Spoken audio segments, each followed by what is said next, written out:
but you're doing straight proper pour-overs on a flight. Yes, Oh my we are. gosh. I mean, we bring like a portable kettle, and you shouldn't do this, but we like plug it into the thing, and we just actually do a whole brew routine.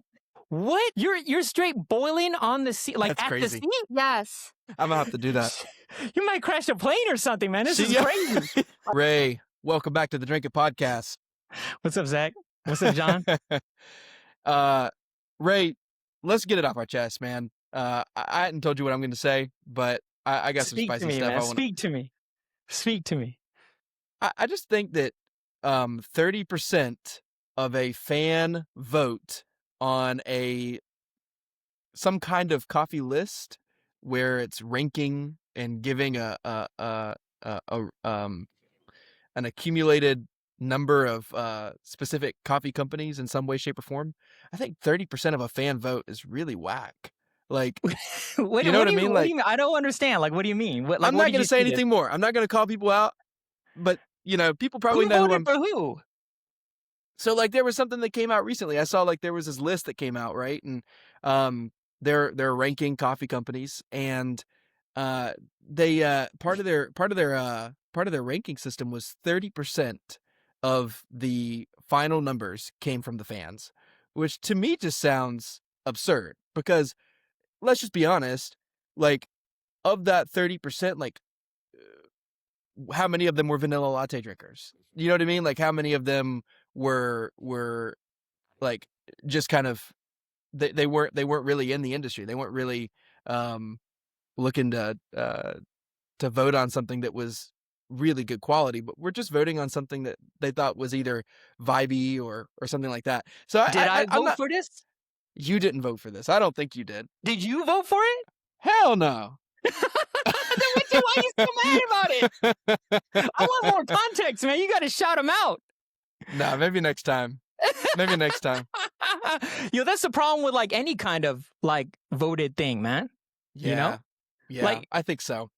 For your lists, it doesn't have to be top 100. Yeah. Like, how do you stay objective then? Because the people who are just really in it for the latte are really comparing lattes, man. They're just like going to 10 different shops and saying that this had the creamiest almond milk, sure. And that's going to get the vote, dude. Yeah. Yeah. No, I mean, like, how do you stay objective? Something that we said back when we released Top 100 Roasters was there is a level of objectivity that is there. We really do believe that this is something that can be talked about objectively. We think some quality is an objective thing, and also there is some level of subjectivity. And so while we stand on the objectivity of we gathered panelists that we believed were qualified panelists that had good opinions on roast quality and good opinions on international roasters, we gathered these people together. We asked them their opinions on these things. And at the same time, embrace the fact that there is some level of subjectivity. So we're not saying purely this is 100% objective, because that would be silly to say that. Even if we were to have every single roaster in the world roast the same exact coffee and send it to us, because one, there is, and we had all these panelists in the same room.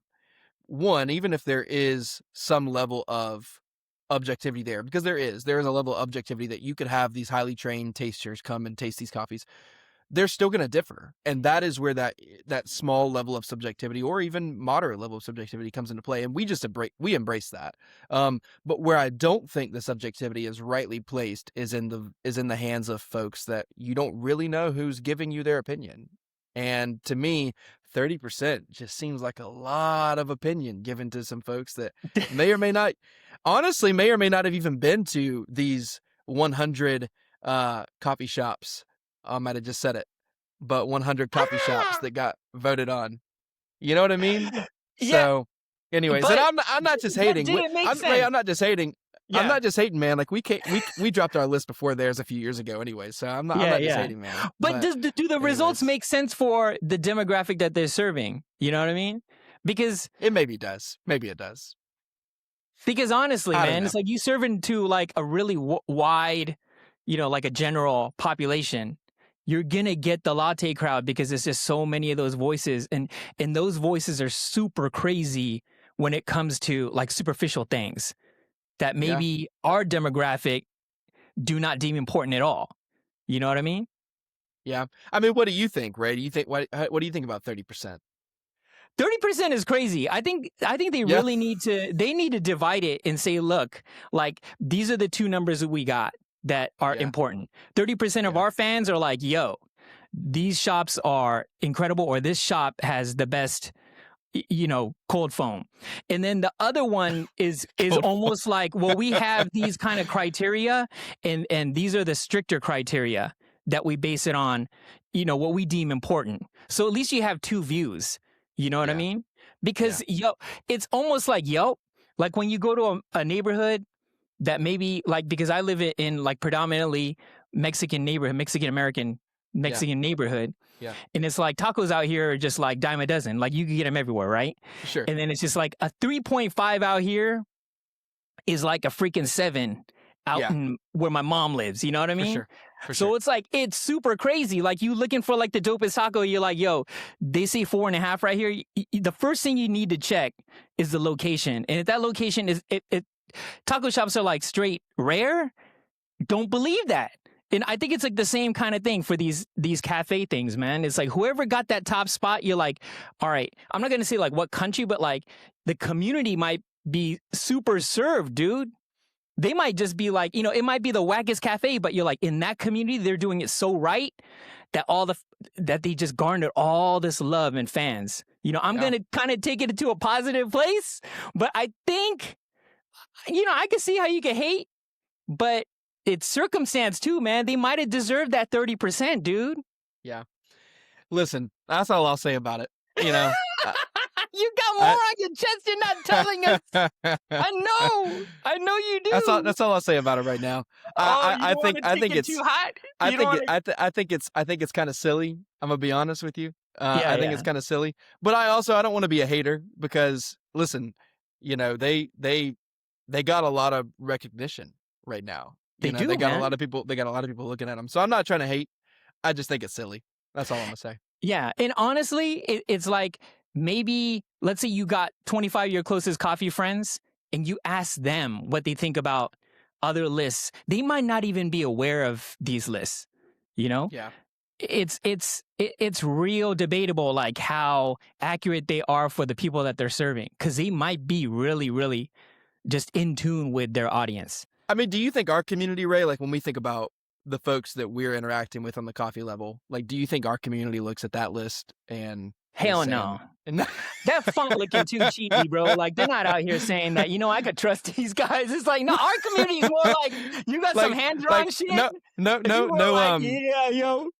I'm not trying to throw any Ray, I'm not trying to throw any shade, but when was the last time you talked to somebody and they said, yo, man, Toby's Estate is the best cafe in the world.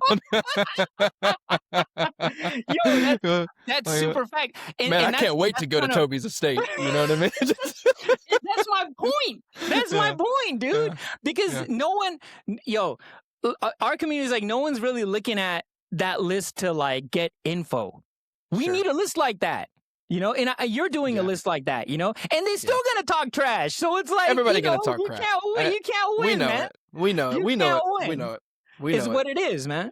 Yeah, I know. You got anything to get off your chest? Yeah, I do. And it kind of segues in there. Does it? You know what I'm saying? What is it? I don't know if you're ready for this, man. I'm probably not. I never am.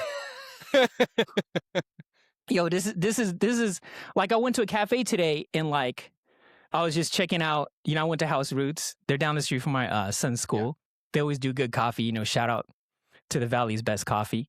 But I was thinking, dude, I would definitely argue that Starbucks customers are more critical about their coffee than specialty customers. Wow. What do you think that? You think they're because they have just a specific thing they're looking for? Like with a Starbucks customer, like they know how many pumps of whatever is going in there. Whereas like a specialty consumer, they're getting something maybe a little bit different every time. It's not quite as standardized. Do you think that's why? It's all of that, dude. All of that. And it's like you could feel it. I go to Starbucks maybe like once a month or something, if I travel, my wife needs to go get whatever food or matcha thing, whatever, you know what I mean? And it's like you walk in and like you see the most huffy, puffy, pissed off group of people like you'll ever see in a cafe. And they're crazy. And it's almost like, everyone's like waiting around looking at their phone. And it's like, they're not looking at IG, bro. They're looking at a timer. They're like, they ordered their shit and they're just like, yo, when is my thing done? Because you're like 30 seconds late, buddy. Yeah. Like they're that real about their time. You know what I mean? They ordered it online like 5 minutes before they got there and they're expecting it. Yeah. They want it now. They want it now. And it's like our community, it's like we step into our favorite cafe and we're like, yo, like how can I stay here longer, man?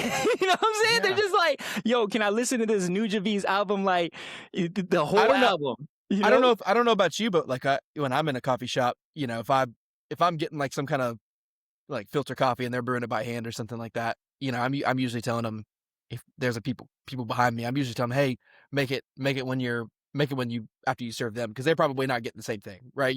They may not be getting the same thing, and that's what I'm usually telling baristas, like, hey, you don't have to make it right this moment. I'll hang out for a minute. It's a different thing, right? It's like the other, but that does say something, Ray, about.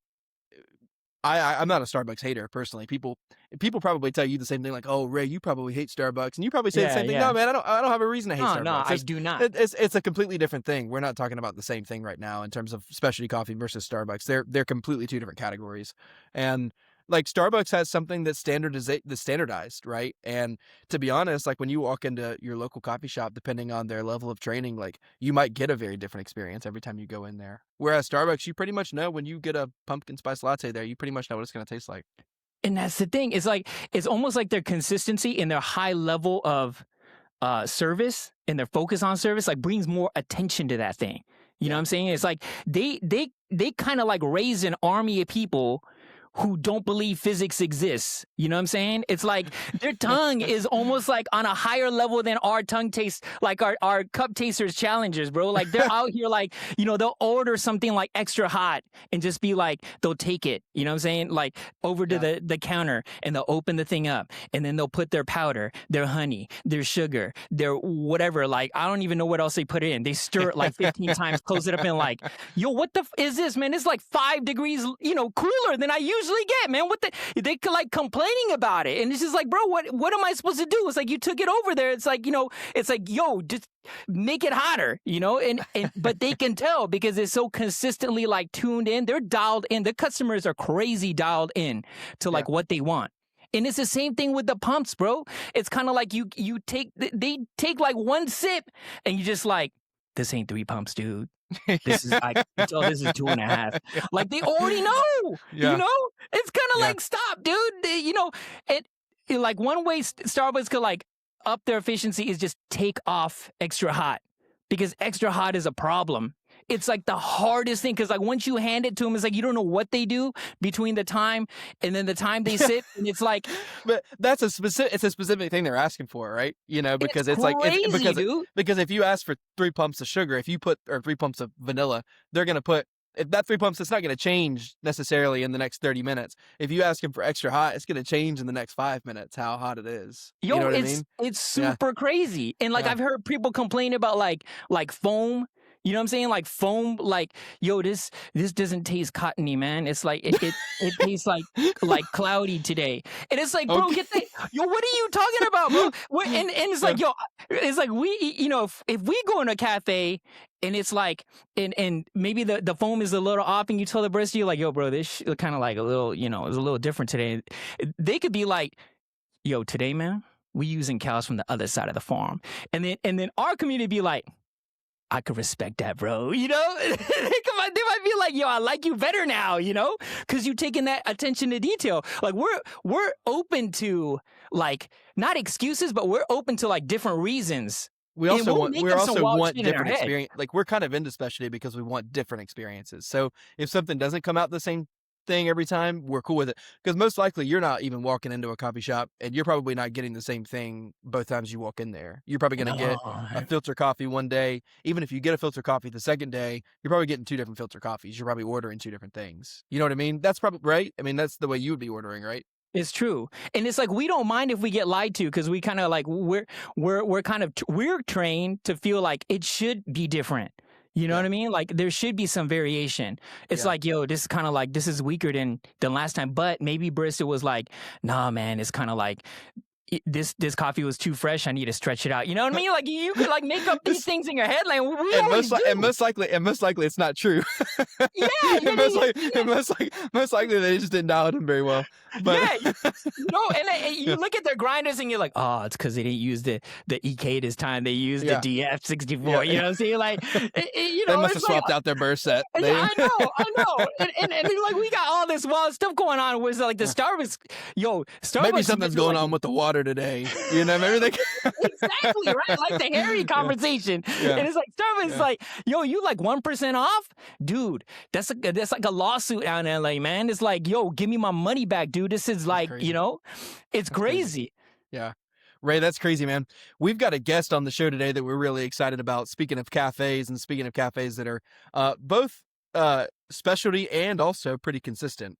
We had a chance to visit once before, and it was a great experience. So we've got a guest today, Jiyoon from Bean and Bean, an amazing person in this coffee industry right now, doing some really cool stuff. So we're looking forward to getting on and talking with her. Ray, you want to intro her a little bit whenever here in a minute?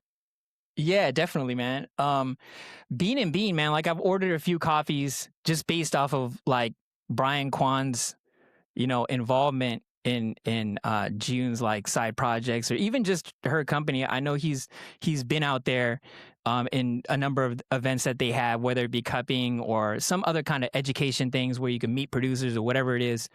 So they've always had something to do with focusing on their community and like a broad audience.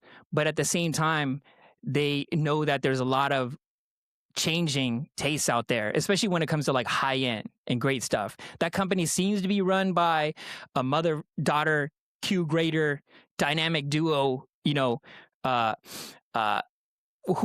are just kind of like, green buyers and out searching for the greatest coffees for enthusiasts, but as well as like just kind of the mainstream. And so they really want to serve both sides. And when they have like stellar coffees, they give it to us, and they're expensive. They're not cheap, but if you go on their site and you can see some stuff that's for the masses, and you can see some stuff that's for the nerdiest of nerds. And that balance is something I think is something really a lot of cafes are trying to, navigate right now, because definitely you got to make money, but at the same time, you got to stay on top of what's exciting. And if what's exciting is great green, great coffee, that's what moves the roaster and the buyers. It's like you need an outlet for that, because it is about self-expression as well. And I think they do it a great way. They do it in a great way because the branding and just all of their sensibility is able to target like kind of everyone. And I think people in our community take them seriously. People in their communities are loving what they do for the wider market. And that balance, I think, is key in this day and age. And they're kind of executing it really well for the East Coast. So for the East Coast, what you trying to say? You trying to say the West Coast is better? Hey, I think Moonwake is trying to achieve that. You know what I mean? And I think Bean and Bean is way older. They've been around long enough, and I don't know when they started dipping their toes in like the whole nerd sphere, but they're even taking it deeper with Jiyoon's side project, this Picolot. So it's an interesting journey that I think a lot of people should get to know, because this could be the way that things are heading right now. Yeah, for sure. Well, without further ado, let's introduce Jiyoon to the podcast. Jiyoon, thanks for coming on the podcast. Ray actually gave you a little introduction prior to you getting on here, and he spoke highly about you and spoke great things. And like I told you, I had a chance to visit Bean and Bean back in the summertime, and you served me my espresso. I think you and BQ were setting up that espresso machine that day, so it was a great shot of espresso. We're super fascinated with your story and learning more about you and what Bean and Picolot mean to you, and what those brands are. So thanks for coming on the podcast. Thanks for having me. Yeah, You were a lucky customer to have been espresso by me on that Yeah. day. It was a good shot. It was a great shot. I was a lucky customer. Jiyoon, so we want to understand a little bit more, because right now we know that you're running Bean and Bean. We know that it's like a family business, so that your parents were involved with this prior to. But we're curious, like, how did you like really step into Bean and Bean? What did that process look like for you? And tell us about like the transition, even because I think if we're understanding correctly, Bean and Bean has transitioned to more of a specialty company as time has gone on. Is that correct? Are we thinking rightly about that? Yes, it is. It is very much a family business. My parents opened the Fly Cafe that you actually visited, Wow. Zach, in 2008 when I was a senior in high school. So I started behind the bar. It was a different machine back then. The cafe looked very different back then. And I started as a barista. I wrote my college essay about how to steam the perfect milk for your latte. And coffee has been part of my life ever since. And fast forward, I think the inflection point was during COVID, when I was a first year business school student in Boston.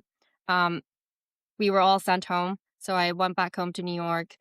We closed down our cafes, 3 locations at the time. And that really gave me time and space to think about what is it that we want to do and what can we do to make use of this time, and have the business survive through this time. Yeah. So that was in 2020. Yeah, and Yeah. I've slowly taken over Yeah. things across the board, and it's very much an intergenerational business.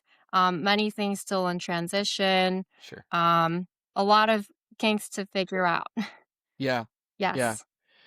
What does that look like navigating that? Like you had to like take a brand that has been around, like you said, since what, 2008 is when you guys first launched. Like, what does that look like navigating a brand that's been around for almost 20 years at this point?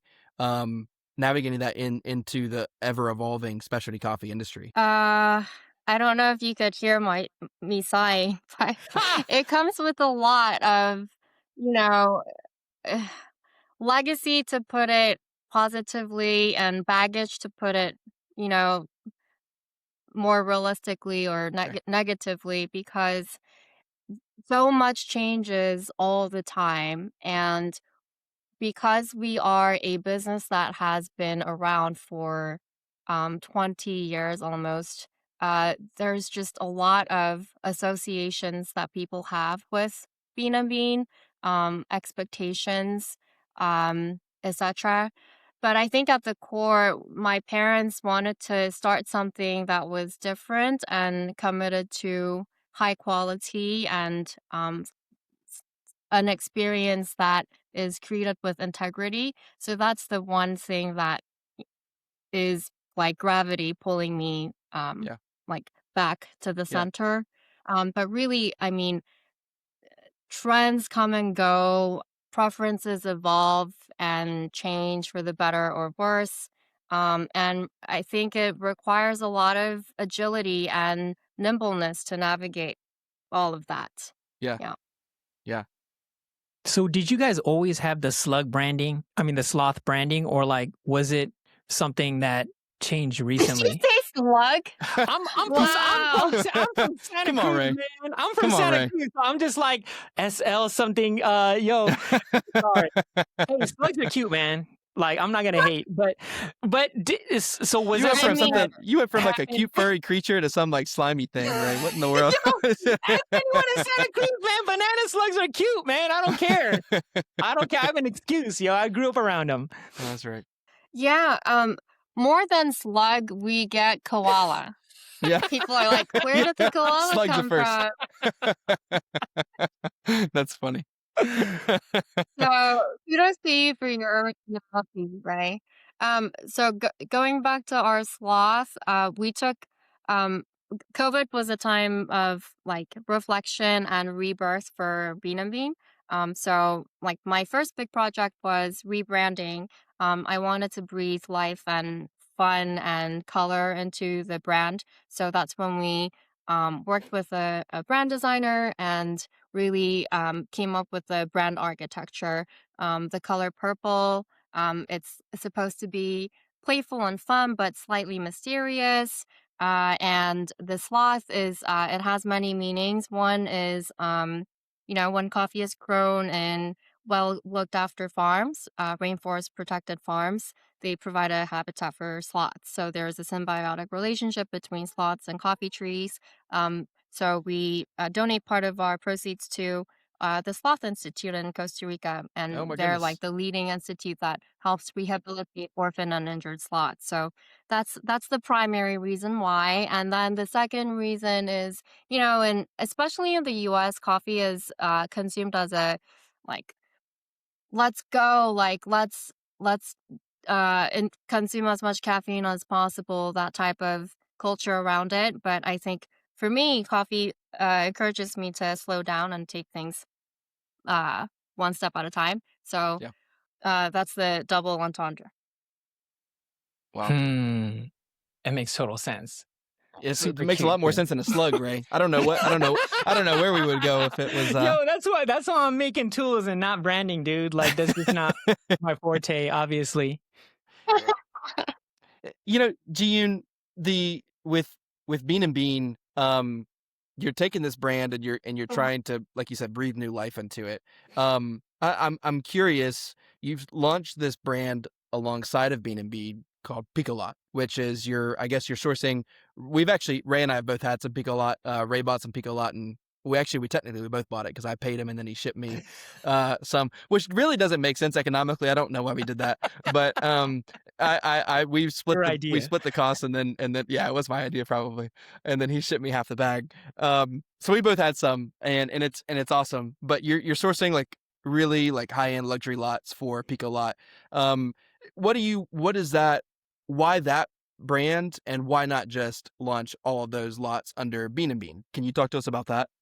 Yeah, so we started buying very very I don't like to use the word high end because that implies that it's like not attainable or like it's meant for a certain group of people. But we started to buy very, very delicious and more expensive coffees a couple years back.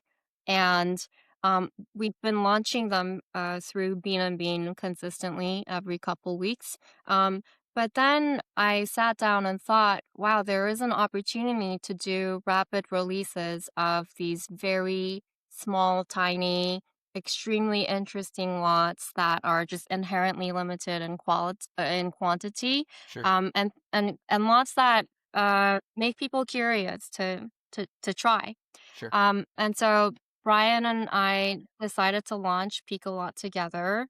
It's it's I would say it makes it really much easier for me to um do rapid releases. I okay, think I think with Picolot the customer demographic is different. It's more coffee nerd leaning, like ultra light sure, loving. That very niche group of customers sure, that use Ray's Mellow Drip, for example. yeah, So, yeah, it's a wonderful canvas for me to continue to um, find and discover special beans and yeah, finding a home for them. I think often it's difficult to find beans that are only available in like 5 kilogram increments and then releasing it through Bean and Bean. It can be clunky and um, the customer demographic isn't quite right. So that's that's that's the uh, that's the catalyst behind Picolot. And another commitment that Brian and I are making vis-a-vis Picolot is to make these lots more affordable sure, to folks. So we don't charge more than 50%.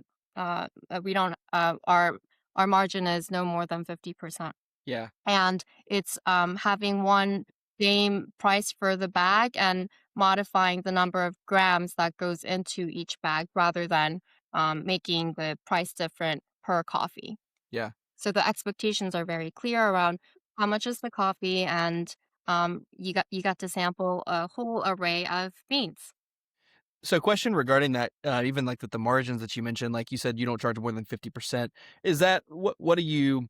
I'm not asking you to throw shade on anybody else or anything like that, but like, what does that typically look like for a roastery? Like, are they typically charging, 75%? Like, what does that typically look like? I think pricing strategy really varies from brand to brand, and we have at Bean and Bean we have a pricing uh calculator. So we have three different tiers of products. One is like um everyday approachable, um or can be blends, that type of medium to darker roast coffee.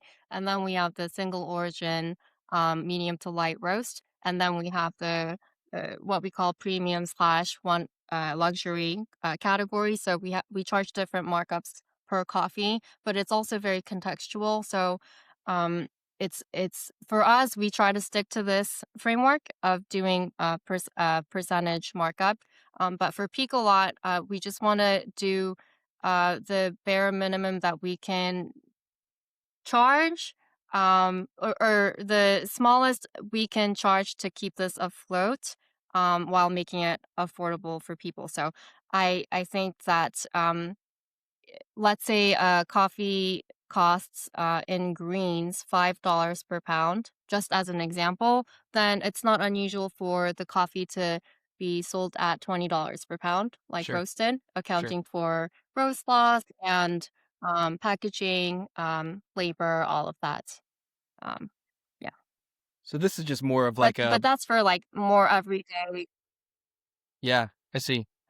Are you serving these coffees in Bean and Bean as well? Are you serving Picolot coffees there? We are going to start. We're we're Nice. we're in this transition phase where we were doing hand brews on Colita waves. And then we switched over to X Flume. And now we're trying to bring back, more modern brewing into the cafes. So we're in a transitional phase right now. Oh, very cool. So is that something that you're trying to experiment with, or is it just kind of like evolving that slow pour side of your business? Ray wants to know if you want to put some column drippers on the bar. That's really what No. he's asking. No. I'm actually He's like, are you wondering because- open? Are you testing out different brewers? Is that? Actually, on the list of contenders was the Oria Z1 with your mellow drip, but the cleaning like cycle time is too long and inconvenient, like in the bar setting. Um, yes, I mean I love how the column tastes, or how my coffee, how I can make my coffee taste on the column. Um, but again, like the whole cleaning aspect in the bar setting, I think makes it a little difficult. I think in the bar setting in a cafe, I value first and foremost convenience and consistency. And so on the convenience factor, like the less convenient, the longer the cycle time usually. So that's what's on my mind. Have you tried the V60 Neo? No, I haven't.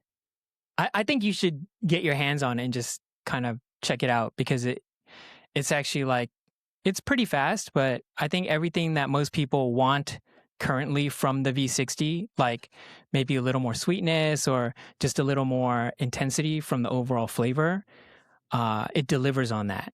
So I think it's definitely worth checking out, because it doesn't really lose the speed.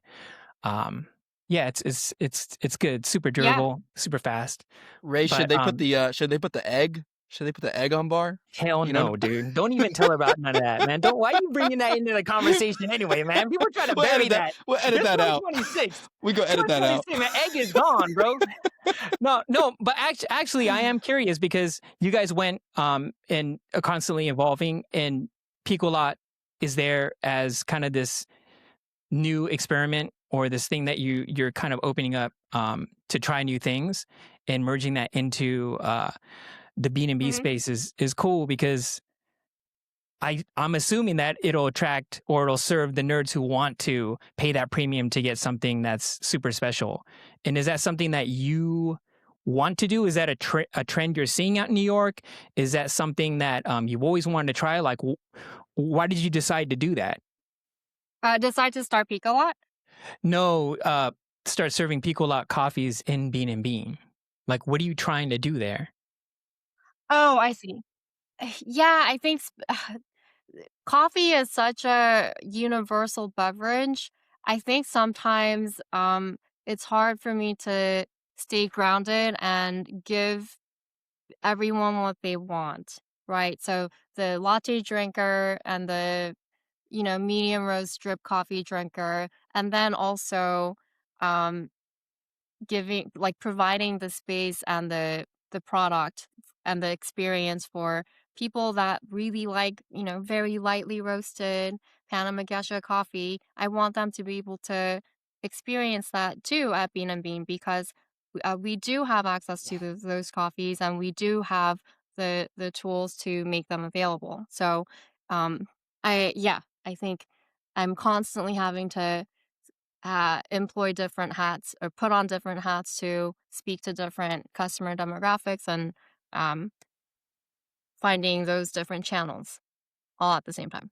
I think what I don't want to do as a coffee person, like a person in the coffee industry, is only going after those um, expensive coffees. I think there is a home for every coffee, and for every kilogram of very expensive Panama Geisha, there's also many kilograms of um, a different type of coffee that so many people can enjoy. Um, and these are still coffees that are supporting livelihoods and families and coffees that need to find homes. So that's yeah. I don't want to be a business or a person that is only going after those very, very premium, expensive coffees. So on that, you guys feature, don't you feature like a Jamaica Blue Mountain or something like that on your menu? Um, am I remembering We correctly? used to. You used to. Okay. Because We used to. was that a part of Yeah. that thought process as well? Yeah. In 2008, um, what was available was very different, and I think in my parents' generation, Hawaii Kona and Jamaica Blue Mountain were you know among the top of the top. So if you talk to people from that generation, that's what they know to be expensive and like luxury.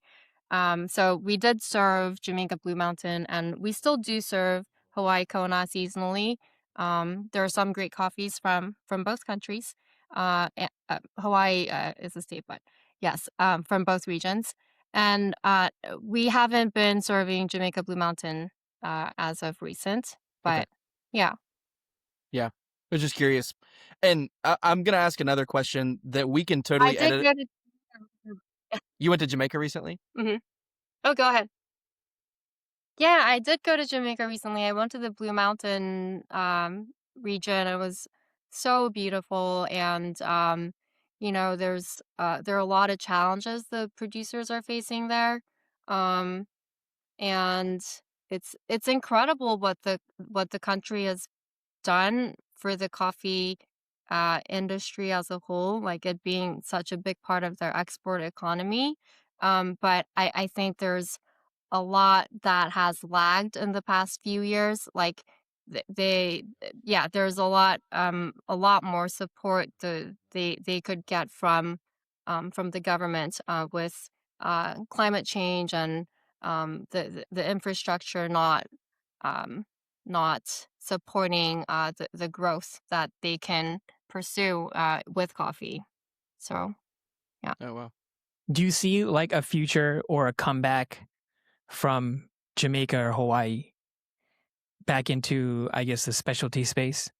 I think Hawaii's been growing some geisha or something, hasn't it? Haven't they? Yes, Hawaii is interesting. I do think there is space for both regions to make a comeback. Like you say, Ray, like Hunter Tedman, the producer of Black Moon in Panama, who's famous for his BOP winning Chiroso varietal. And he grows some really delicious geshes as well. He's working on a farm in Kona to help like elevate Wow. their crop and their processing. So, we see that, and we see the Hawaii Coffee Association playing an important role in hosting competitions and really trying to get Hawaii Kona coffee known out to the world. So I think it really depends on who, like the who is behind the coffee and how can it be um, broadcast to the world. Yeah, Panama has done a really great job of doing that as a collective. I think in the Uh, public, like definitely Hawaii and Jamaica still have a huge brand when it comes to like having great coffee. It's not just, I guess, like the previous generation, but like if you go to like big box stores, you still see those um, regions, and I think people will still gravitate towards those regions for their idea of like what great coffee is. It's like just if they're able to tap into something of a higher scoring lots or whatever it is that our current yeah. community is kind of looking for, it doesn't take much, man. People would just, I think they'll gladly try it just because it's such a trusted, I guess, brand in terms Yeah. of region. So it'll be exciting for those to come back. Ray, and I think there were the Hawaii Kona was a part of a generation where we weren't thinking about the right and the wrong in terms of branding as well, because I think there was kind of a stigma around Hawaii Kona that you might be getting like partial Hawaii Kona, but then you might be getting like some other coffee mixed in there. Like I think there was kind of a stigma around that as well. So it'd be interesting to see it come back in today's day of like how we're all about traceability and things like that. It'd be interesting to see kind of the quality of Hawaii coffee in today's day. Um Jiyoon, Yeah, question for you. absolutely. I've really Hawaii coffees in the past couple years, and uh, there was the Alliance for Coffee Excellence, who puts on a Cup of Excellence competitions across different countries. They hold competitions and auctions with Hawaii coffee as well. So I've uh, been exposed to the higher scoring, very complex and layered coffees from the region. So I'm excited to see what more's to come. Gene, I have a question. We can we can edit this part out, but I'm not sure if it's something that you want to talk about or not. I'm just curious about this. Um, I had went to a Bean and Bean that was in Chelsea that I don't think is a part of Bean and Yeah, Bean. Is that right? yeah, Yeah, that's right. that's not the same company, correct? It's not the same company. Okay, because I was just curious because I'd walked in there and I was like, this doesn't seem like it's probably the same thing as what I'm thinking of in terms of your Bean and Bean and your brand. So was just curious about that. Does that But hurt you? Like, because it's such a different experience? The history behind the Bean and Bean Chelsea location is we opened that location maybe 2015, 2016, and it did really well. Um, and we sold it to liquidate. Okay. within a year of opening. And that's what allowed us to open the other stores. Oh wow. And the new owner took over, and currently it's owned and managed by them, operated by them. They do not use our coffee, and uh, yet they retain the name Bean and Bean. There's still a couple years left of the lease. And yeah, it's been a little bit of a challenge because I've heard this feedback from not only you, but others as well, like friends and customers, or um, just from around, and um, they do serve Jamaica Blue Mountain. Yes, Yeah. I believe we do. The last I went there. Ray, you had a question. Yeah, so I think on your Instagram, on your profile, it talks about mother and daughter Q grader, like kind of like a dynamic duo of green buying. Can you tell us a little more about what the Q cert Mhm. means to you and you guys and the business? Yes. My mom and I got Q certified together in 2019, 2018.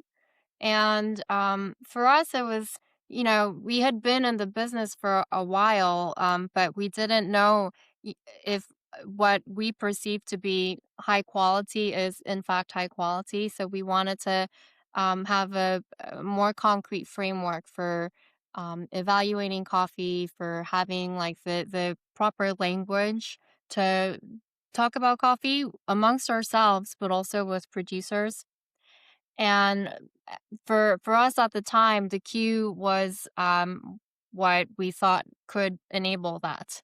And it was a really fun process doing the queue course with my mom. It was like a series of 21 exams, and we helped each other study. Like we studied together and um, shared notes. And for us, it's not about the certification. Like no one ever comes to the cafe being like, "Oh, this is run by a Q grader or Q graders." It's more for us to have to uphold standards internally, so we know that we know what it is that we're looking for, and having that same vocabulary and language to assess quality. I mean, Q is for quality after all. So. Yeah.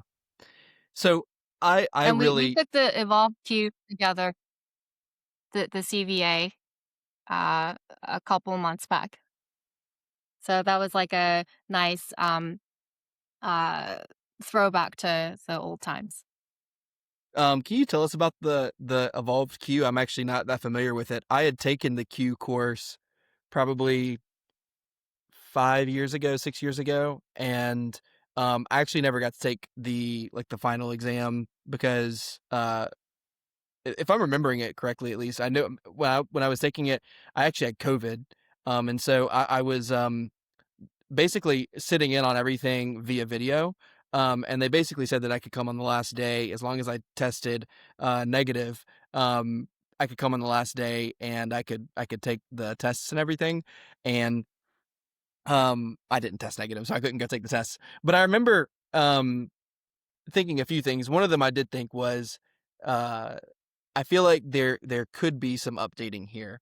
But on the other hand, um, I I I also think it's a necessary thing because I do think quality is a primarily objective thing. I do think it has a level of subjectivity to it, but I think it's primarily objective in a lot of ways. And I think the Q course does provide a standard that is necessary.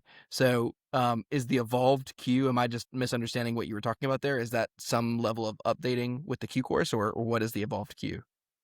Yes. So um, the Coffee Quality Institute and the SCA, previously the Coffee Quality Institute was the grantor of the Q license and managing the overall Q certification programs. Um, but as of last year, the Specialty Coffee Association brought the Q certification program under SCA. Oh So wow. now it's run uh, managed by SEA. And a big change is the new way of assessing coffee, which utilizes the coffee value assessment paradigm. So it's no longer the score sheet where we talk about coffee quality on a scale of, an 80 something point system, like 85, 89, 82.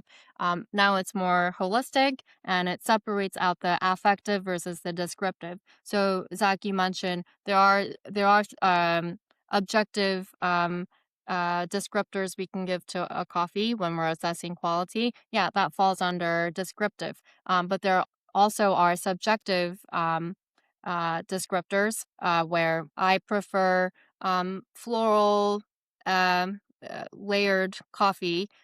He prefers chocolatey, full body coffee. So how I score different coffees based on my own individual subjective preferences, um, it gets factored into um, the evaluation of a coffee. So the evolved queue now is built on the CVA form. And so everyone that wanted to transition their queue to keep it valid under the new evolved queue system had to take a course to get that transition. That's interesting. So, question regarding kind of going from there. So you get your Q certification. Now you've got the Evolve Q. You've retained all of that. You guys have kind of branded yourselves as mother daughter duo. Are you guys both still involved with like this green buying process? Is that mostly you? And can you talk to us about like how you started stepping into that a little bit more as well? Mm-hmm. It started with coffee origin trips. My mom and myself, we would go to Origin together and um, continue building our relationships with the farms and the producers, and um, picking out coffees together. Um, but I think over time, we've come to kind of divide and conquer. So I'll do some origin trips, and she'll do some origin trips. I'll go on some COE um, trips, and she'll do, say, Brazil. I'll do Costa Rica. So that's what we're doing now. And in terms of QC, um, we will do it together at the roastery. So uh, yeah, QCing existing coffees and new coffees, like pre-shipment samples, all of that. Very cool. Ray, I've got we should do the spit it out your mouth segment, You the don't have rapid any more fire. questions? No, well, I was gonna toss it to you if you had some more questions, but I was gonna say we didn't actually come up with basically any rapid fire questions, so we can spit it out our mouths as well and just come up with No, some stuff. I have a list, man. You have a list? Yeah, yeah. You didn't share But that with me. oh, sorry. Yo, I'll share it with you, but I do want to know a little more about that transition and like what kind of obstacles that you had to face taking the OG Bean and Bean model and then kind of updating it or taking the reins on the branding and the customer experience. Like, what were the biggest challenges, going from Bean and Bean version 1 to Bean and Bean version 2, or even if there is a distinction like that, because I know you're dealing with something that someone else built and you're kind of stepping in. So I know there's probably a lot of things that are touchy, things that you want to retain, but other things that you kind of thought you need to abandon just to stay up in today's meta. Like, what were those things, for people who are kind of in your situation where they might be taking over an existing business that means something to the community, but they still have their own vision that they want to express through their business? Wow, that gets straight to the the crux. It's still something I'm trying to figure out. Like Bean and Bean OG, and then Bean and Bean, I don't know, V2, V3. Um, There's so many times, like, throughout the day where I have to make a decision and my inner like, monologue is, "Oh, if I were to start a new coffee shop, then I would do this. But today at Bean& and Bean, I wouldn't do that." Um, like picking out an espresso machine, for example, we upgraded from a very old La Mazorco. And there were many different options, but we settled on the Synesso S200. Um, if I were to open a new cafe, I may go for something else where I could um, pressure profile very easily and do all sorts of other things with the machine. But at Bean& and Bean, not that the whistles and bells are not necessary right now, and so this is what we choose. Um, Even like the shelving at the cafe where we display our beans, up until very recently, we would sell just only, medium roast, um, lots of medium roast coffees, and now we're transitioning to making everything that we have on e-commerce also available in the physical shop. But then I'm doubtful, will people buy this very expensive $100 cup of excellence first place winner on the shelf, or is it just Do going to be they? sitting there?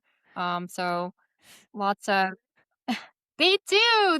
Yeah. Let's go.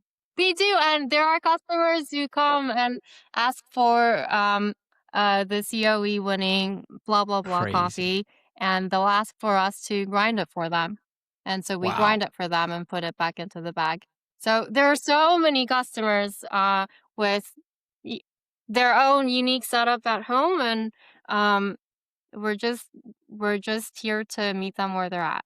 And it does make me very happy and appreciative of all the coffee drinkers out there who are willing to spend more and uh, recognize and acknowledge um, really, really good, high quality coffee. So do you feel like you had to focus on education, like in some way for the customer, or were your current customers just kind of they're willing to experiment and explore? Or did you just attract a new range of customers through social media or just online? It's both.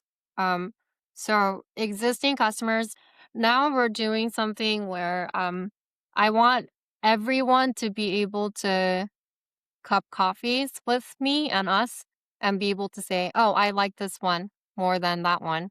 And cupping is not just for coffee professionals. It's just an easy way to get to sample many different coffees at once and be able to articulate preferences. So we're doing more community cuppings, and a lot of people are showing interest and showing up. Like people who have never cupped before, they come and they're able to say, "Oh, I like this coffee the most." So education has a lot to do with it, and communicating all of this through the barista. So today is actually the first day of a barista evaluation program that we're instituting, where Awesome. they're graded on. Uh, Wow. yeah, the Are they gonna first get fired? section is milk foaming. No, no. The goal is to reward excellence and high performance. That's the goal. Okay. And the second section is brewing. So it's like a compulsory section. They're given a coffee and they have to dial it in and make it taste good. Love it. And then the third section is like theory. What is TDS? Like, this coffee tastes sour? How do you fix that and why? This is some So yeah, 2015. pulling this out. So a lot of things are coming. That was the way coffee shops were in 2015. It was like everybody cared so much about quality and like baristas like executing. I love that you're doing that. I think So it's actually really 2015 cool. in a good way, though, right? That's what I mean. Exactly. 2015 in the best way possible. So Jiyoon, Yeah, I'm a little nervous. I hope that the baristas are welcoming of these initiatives, and it motivates them to learn more and to be more curious rather than the other way around. It's always, running this business is very much like being in touch with how people are feeling and managing different emotions at times. Yeah. Jiyoon, do you notice people that since you've launched Picolot, are you seeing that you're drawing in some of those folks into Bean and Bean as well? Like, has that impacted your business as well for positive ways for Bean and Bean? Picolot is very new. We launched our first Picolot in September or October, so it's only our fourth month of being in business. And so we'll see, but I do get customers um sending us DMs on Picolot or like Bean and Bean saying like, "Oh, is this Picolot going to be there?" Or like, "Oh, can I have this coffee served? I'm looking to buy XYZ release." So I think there hopefully will be more synergies in the future. So another question about Picolot. Who's roasting? What roaster do you use? And like, how is it changing? Like, what is the direction for the roasting, the profile? Is there something that you're trying to aim for in terms of flavor or in terms of Yeah. the actual like roast profile? Yeah. So we are roasting on a Stronghold S7X. So our roast batches are between 500 and 700 grams per batch. That's we want to be around 600. Um, and I have been profiling all of the releases. Um, and as for roasting philosophy, um, I'm still figuring it out because, like the same coffee can be roasted in so many different ways. And it's not always that one is better than the other. And I'm finding that people's preferences for coffee are just like getting wildly light, like light, light, light, light, extra light, ultra light, How do you feel about like that? as light as Do you like easily could be. some corn? Do you like the corn in your cup, the corn in the grain? I mean, so I'm open-minded and I've been experimenting. Some of our newer Picolot releases are like a result of some of the experimentation that we've been doing with those super, super much lighter profiles. And it just requires so much more rest. And it's hard for me to say categorically like, oh, it definitely tastes like, I don't know, this is definitely better because you have to wait and sometimes you don't know exactly how much waiting is enough. Like you could wait for 2 months, you could also wait for 6 months, and you don't know when the coffee will like truly be peaking. You just have to keep tasting and trying like, and for some of these coffees I am doing this test of like the super light, super light profile, and then letting it rest for 10 days and then 20 days and then 45 days, and how is it opening up and shining and evolving over time. Yeah, it's We've noticed it too. Obviously, everybody that listens to this podcast thinks that I hate ultralight roasts, and it's not true. I don't hate ultralight roast. Ray knows it. I like ultralight roast. I like good ultralight roast. And they do exist. They're just there's not a lot of them. But Ray and I feel like we've noticed people starting to swing a little bit back again towards just like light roast. Like we've got a few ultralight roasts recently that are like branded as ultralight from roasteries, and they're really just classic light. Like they're just like a classic light roast. They're good. They're well roasted, but they're not like ultralight. Ultralight being like that, the grain and the corn and those kind of things in the cup. so can you describe to me what a classic light roast is? Maybe I can't actually. I'm not Yeah, sure. you can. I guess I can. I mean, like,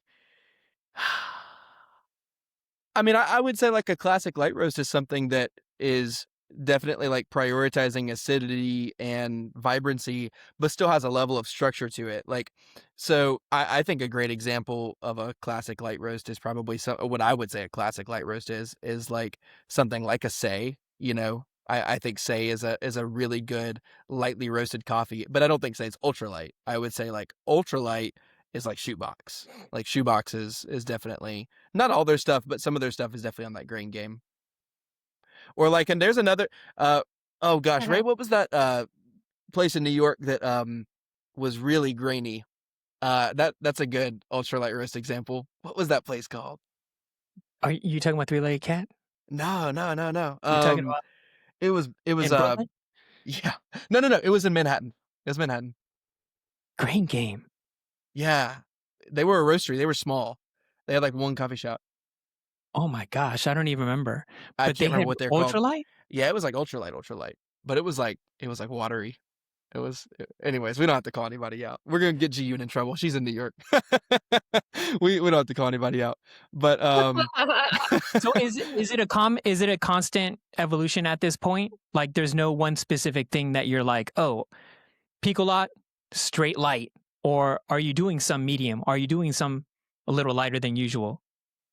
Oh, yes. We're only doing lights, but what level of lights depends on the coffee. And yeah, I think it depends on the coffee. So I was talking to a producer, actually, Hunter Tedman, from Black Moon, and I said, "Oh, why don't you produce any classic washed chirosos?" And he said, "I think the chiroso varietal um is fully it fully shines in as a natural process." And it made me feel something like, oh, wow. And I think it's similar to I can adopt that approach to roasting too. I think it really depends on the coffee. There's no black and white right answer. It's you. I'm like very sensory driven when I'm roasting, so I rely a lot on my like towards the tail end when I'm deciding when to drop the coffee, and I rely on my sense of smell a lot.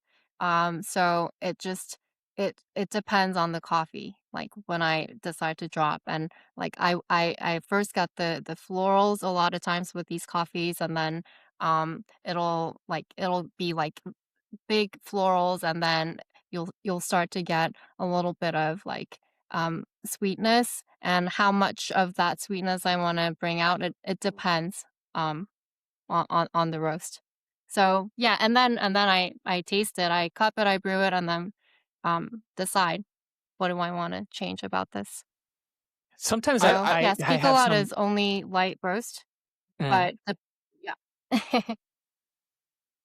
I love that you take that approach, especially with even the sensory stuff, because we don't see a lot of people do that anymore. I remember Patrick Rolfe had made that statement, years back, that he thinks that every roaster still should be using, our human abilities of, being able to evaluate sensory things during the roast process, using our smell and things like that, and using our eyes, looking at color and things like that. Like, I I love that you're taking that approach, because I think that is irreplaceable in a lot of ways. Like, we having this human touch to it is a really, it's a very chefy, kind of thing. So Like, would you rather have variation in your offerings in terms of roast profile, or are you trying to look for a place where a certain style kind of reigns supreme? um I think a little bit of variation I welcome, but I want Picolot to be something that people get. Like uh, people think of Picolot and they know exactly what to expect. Um, so the I don't know, the development time, or uh the roast may be slightly different from coffee to coffee, and as it should, because these are different coffees, but I want them to be able to expect the best, and for us to be able to deliver that. yeah. Yeah. Ray, do you have any other questions for Jiyoon? Just one more thing. All right.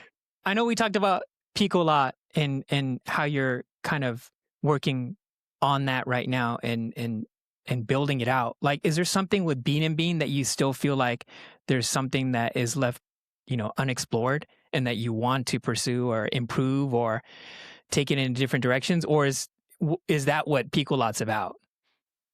Oh no, Bean and Bean has so much, like it has a long way to go, and I am spending the next few weeks like really doing deep dive sessions, um coming up with all the things that we need to work on and tackle in 2026, and like prioritizing them by um what is the most important and what is the highest impact.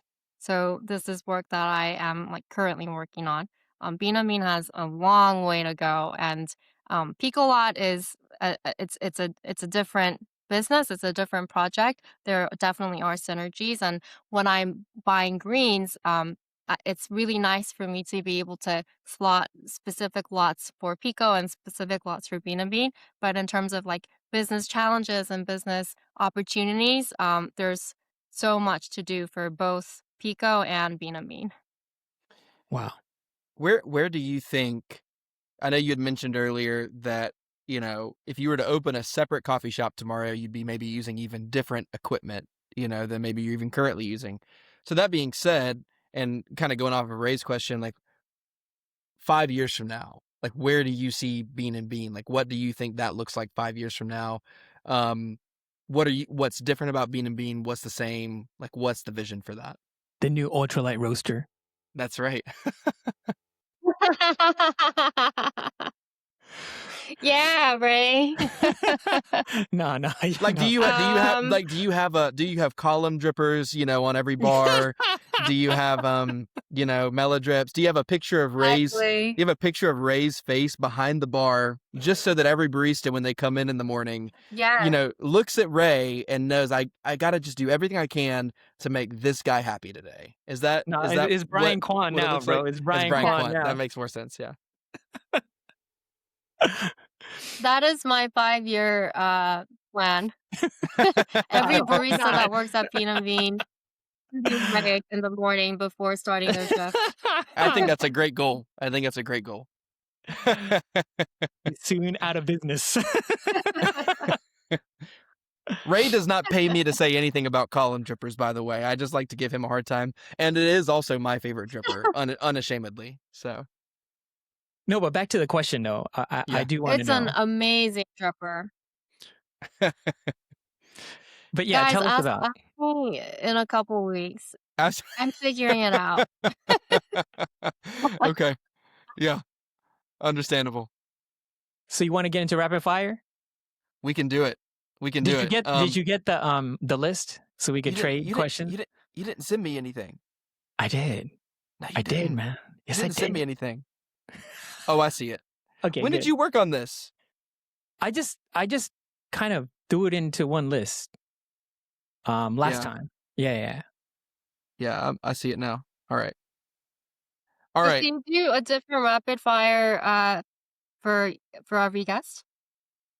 Kind of. This one, Ray, you're reusing some of this stuff. We did these last time. So we did these last time. I remember. Ray, you're reusing you don't want to use bourbon or bourbon. That was your thing. Yo, choose other ones that we might not have asked. But there's still some that we do. There's still some we do want to know from Jiyoon though. Even if they're very general. You know what I mean? Yeah, I know. All right. You want me to go first? Go for it, man. All right. Top roaster in the world right now, or in America. God, can I skip? I'm overwhelmed. This is rapid fire. There's no skips. Okay, something that was impressive in your recent experience. Robert Asami's roasts are really good. Shout out Robert Asami. Wow, we gotta start hitting him up.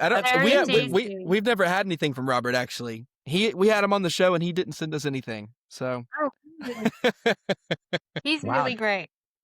That's amazing. yeah, we'll hit up Robert. We'll see if we can get some coffee from him. Ray, you go. Co-ferment or no ferment? No ferment. Ah, wow. Okay. All right. No ferment. Nice. Spoken like a true Q grader. Best coffee city in the world. Seoul? Whoa. A little background. What'd you experience? Well, I just think that consumers have such a high level of like consumers in Seoul know so much more than the average American. So they demand more, which makes all cafes be on their best, behavior and continue pushing boundaries. So I think the average cup of like a pour-over you can get in Seoul is much higher than in many other cities. What's your favorite Wow. roaster in Seoul? My friend Black Road, they buy some really, really great greens. Awesome. And they curate cool experiences around different themes surrounding coffee. So they're really cool. That's awesome. Go ahead, Ray. Most overrated cafe rule.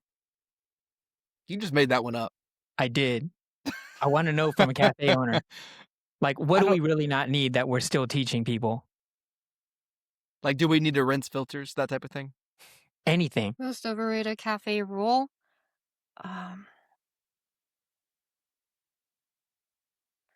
Gosh, these are so hard. Sure, like rinsing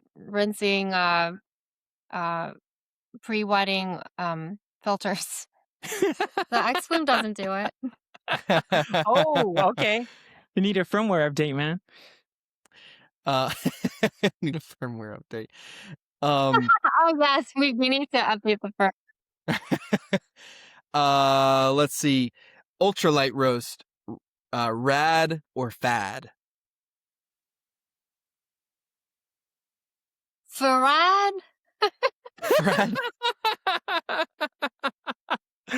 Perfect answer. I think that's where Zack sits too. Yeah, it's about where I sit. Hyper real. Burr's size. Burr's? Burr size. Burr size. 98? Oh, so you think it's real? Like always go 98 if you can do it? You think like the bigger burrs are like they do grind at a better quality?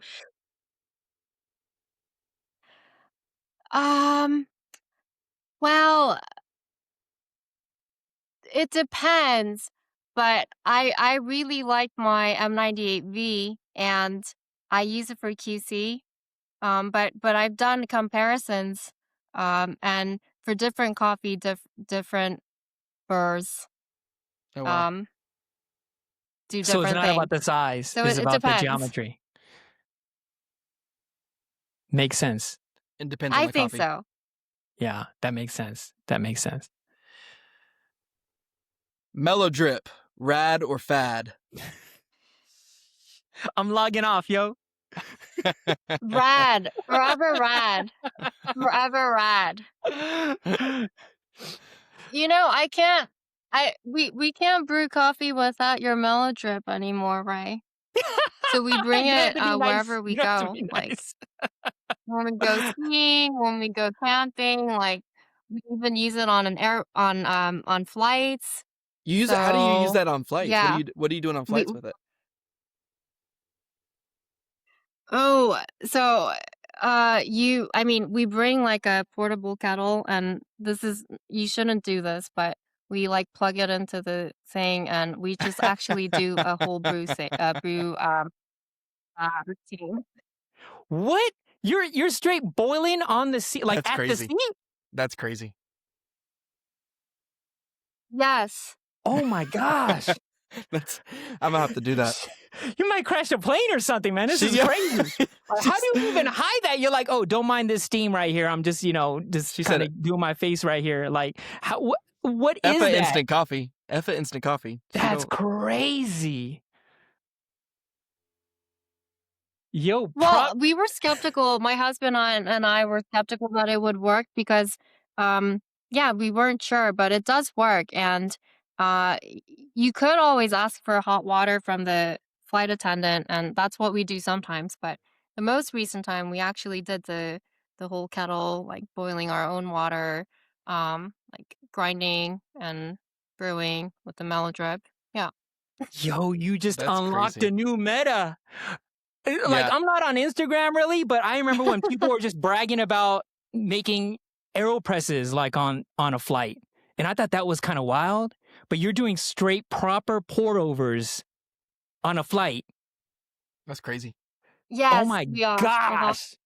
Yo, I was going to ask how nerdy you were, but you just shut that whole thing down, man. We're not worthy. I don't think anyone's even went there. I just drink the airplane coffee. I drink the jet fuel. I'll dip my little Biscoff cookie into it and call it a day. Yo, that's crazy. So what's greater for coffee? West Coast, East Coast, and why? Ray thinks it's West Coast, just so you know. He said it earlier on the podcast. Anyways. He said Bean and Bean is good for Bean and Bean is good for the East Coast, is what he said. Yo, wow, Ray! I did not say it like that, yo. I'll say you have to listen back. You have to listen back to our intro, Jiyoon. You have to listen back. Listen to that. No, I did not say it like that. Oh my gosh. Anyways, I'm gonna listen to it on repeat, and then it'll be like my daily motivation. I need to be better. East or West, Jiyoon? West. Yo, what?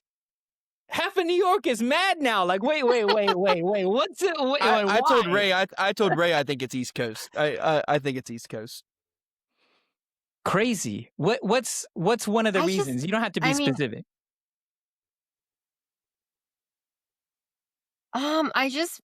I went to LA and San Francisco recently and went to some great places, and I think consumers may be more in tune with coffee things. It could be just like the side that I saw, but I think the general expectation is higher. Crazy. Awesome. Yeah, that is crazy. Jiyoon, thank you so much for coming on the podcast. It's been really insightful. I think there's a lot of people that probably don't know as much about your story, and we're excited that we can be able to help you share that. I think it's really cool what you're doing with Bean and Bean and Picolot. So thank you so much. Where can people connect with you on social media? On Instagram at Cup of Jiyoon. And I'm there. Cool. And at Bean and Bean Coffee. Bean and Bean Coffee. Awesome. Am I your first female podcast Whoa, guest? yes you are. Yes you are. That's a good you good guys recognition. need to do better and get more women on your podcast, because we are. You're the start of it. I understand that. Can you recommend? Can you recommend? Limited because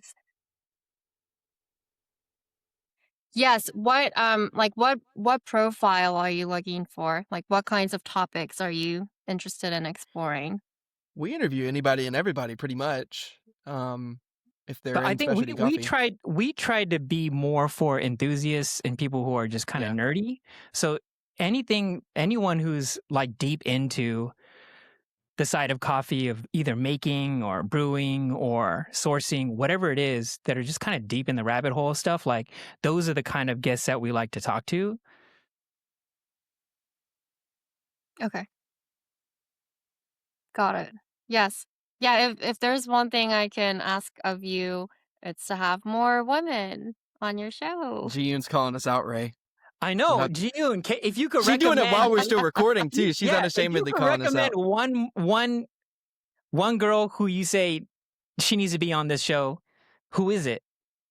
Would your mom come on the show? No, she hates public speaking, so she wouldn't. I had to force her to do an interview with me for NBC because they wanted to cover Bean and Bean at the roastery, and she was like, "No, I really don't want to be on camera." And I said, "Oh, but they're not gonna come if you're not there." So I coerced her. Wow. So it's a very rare signing to. Good Okay, for you. I got to look that up. cool deal. Jiyoon, thank you so much. Yeah, we'll put Bean and Bean and everything in the show notes, and we'll have people connect with you there. But thanks for coming on the show. Thank you.